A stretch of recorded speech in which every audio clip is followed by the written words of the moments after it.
Praise the lord. ದೇವರ ಪರಿಶುದ್ಧ ನಾಮಕ್ಕೆ ಸ್ತೋತ್ರವಾಗಲಿ.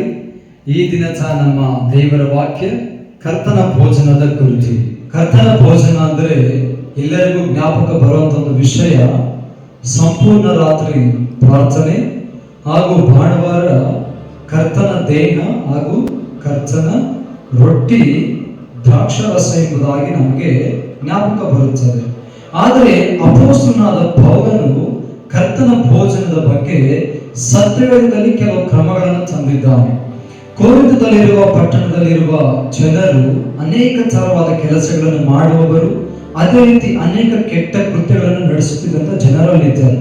ನೋಡಲಿ, ವ್ಯಭಿಚಾರ ಮಾಡುವವರಿದ್ದರು, ಮೋಸ ಮಾಡುವವರಿದ್ದರು, ಕಳ್ಳತನ ಮಾಡುವವರಿದ್ದರು, ಅನೇಕ ತರವಾದ ದೇವರಿಗೆ ವಿರುದ್ಧವಾದಂತಹ ಕ್ರಿಯೆಗಳನ್ನು ಮಾಡುವವರಿದ್ದರು.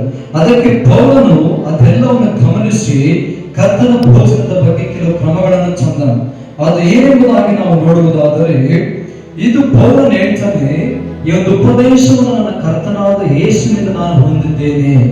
ಏನು ಉಪದೇಶ ಎಂಬುದಾಗಿ ನೋಡುವುದಾದರೆ, ಇದು ನಿಮಗೋಸ್ಕರವಾಗಿರುವಂತ ನನ್ನ ದೇಹ, ನನ್ನನ್ನು ನೆನೆಸಿಕೊಳ್ಳೋದಕ್ಕೋಸ್ಕರ ಹೀಗೆ ಮಾಡಿರಿ ಅಂದನು. ನಾವು ತಿಂಗಳಿಗೊಂದು ಸಾರಿ ತಿನ್ನುವಂತ ಕರ್ತನ ರೊಟ್ಟಿ ಅಥವಾ ದೇಹವನ್ನು ನಾವು ದೇವರನ್ನು ನೆನಪು ಮಾಡೋದಕ್ಕೋಸ್ಕರ ನಾವು ತಿನ್ನುತ್ತಾ ಇಲ್ಲ. ಅದನ್ನು ನಾವು ತಿಂಗಳಿಗೊಂದು ಸಾರಿ ಸಂಪೂರ್ಣ ರಾತ್ರಿ ಪ್ರಾರ್ಥನೆ ಎಂದು ನೆನಪು ಮಾಡಿಕೊಳ್ಳೋದಕ್ಕೋಸ್ಕರ ನಾವು ತಿನ್ನುತ್ತಾ ಇದ್ದೇವೆ. ಇದು ಸರಿಯಾದ ಕರ್ತನ ಭೋಜನವಲ್ಲ. ಅದಕ್ಕೆ ಪೌಲನು ಕ್ರಮಪಡಿಸ್ತಾ ಇದ್ದೇನೆ, ನೀವಿದನ್ನು ತಿನ್ನುವ ಸಾರಿ ಎಲ್ಲ ಕರ್ತನನ್ನು, ಆತನ ಮರಣವನ್ನು ಜ್ಞಾಪಕ ಮಾಡಿಕೊಳ್ಳ್ರಿ ಎಂಬುದಾಗಿ. ಅದೇ ರೀತಿ ಆತನ ರಕ್ತದ ಕುರಿತು ನಾವು ನೋಡುವುದಾದರೆ, ಈಗಿರುವುದರಿಂದ ಯಾವನಾದರೂ ಅಯೋಗ್ಯವಾಗಿ ಕರ್ತನ ರೊಟ್ಟಿಯನ್ನು ತಿಂದರೆ, ಇಲ್ಲವೇ ಆತನ ಪಾತ್ರೆಯಲ್ಲಿ ಪಾನ ಮಾಡಿದರೆ, ಅವನು ಕರ್ತನ ದೇಹಕ್ಕೂ ರಕ್ತಕ್ಕೂ ದ್ರೋಹ ಮಾಡಿದವನಾಗಿರುವನು. ನಾವು ತಿನ್ನುವಂತ ರೊಟ್ಟಿ ಮತ್ತು ಆತನ ರಕ್ತಕ್ಕೆ ನಾವು ದ್ರೋಹ ಮಾಡಿದವರಾಗಿರ್ತೇವೆ. ಯಾವುದರಿಂದ? ನಮ್ಮನ್ನು ಪರೀಕ್ಷೆ ಮಾಡಿಕೊಳ್ಳದೆ ತಿನ್ನುವುದರಿಂದ, ನಮ್ಮನ್ನು ನಾವು ಏನೆಂಬುದನ್ನು ನಾವು ಅರಿತುಕೊಳ್ಳದೆ ತಿನ್ನುವುದರಿಂದ ನಾವು ಕರ್ತನ ದೇಹಕ್ಕೆ ಮತ್ತು ಆತನ ರಕ್ತಕ್ಕೆ ನಾವು ದ್ರೋಹ ಮಾಡ್ತೇವೆ.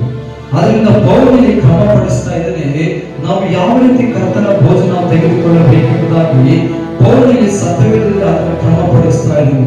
ಒಂದು ವೇಳೆ ನಮ್ಮನ್ನು ಪರೀಕ್ಷೆ ಮಾಡಿಕೊಳ್ಳದೆ ನಾವು ತಿಂದರೆ, ಅನ್ಯಾಯವಾಗಲಿ ಅಕ್ರಮವಾಗಿ ನಾವು ಅದನ್ನು ತೆಗೆದುಕೊಂಡು ತಿಂದರೆ, ಸತ್ಯವೇದ ಹೇಳಲ್ಪಡ್ತಾ ಇದೆ, ಈ ಕಾರಣದಿಂದ ನಿಮ್ಮಲ್ಲಿ ಬಹುಮಂದಿ ಬಲಹೀನರು, ರೋಗಿಗಳು ಆಗಿದ್ದಾರೆ ಮತ್ತು ಅನೇಕರು ಸಾಯುತ್ತಾರೆ.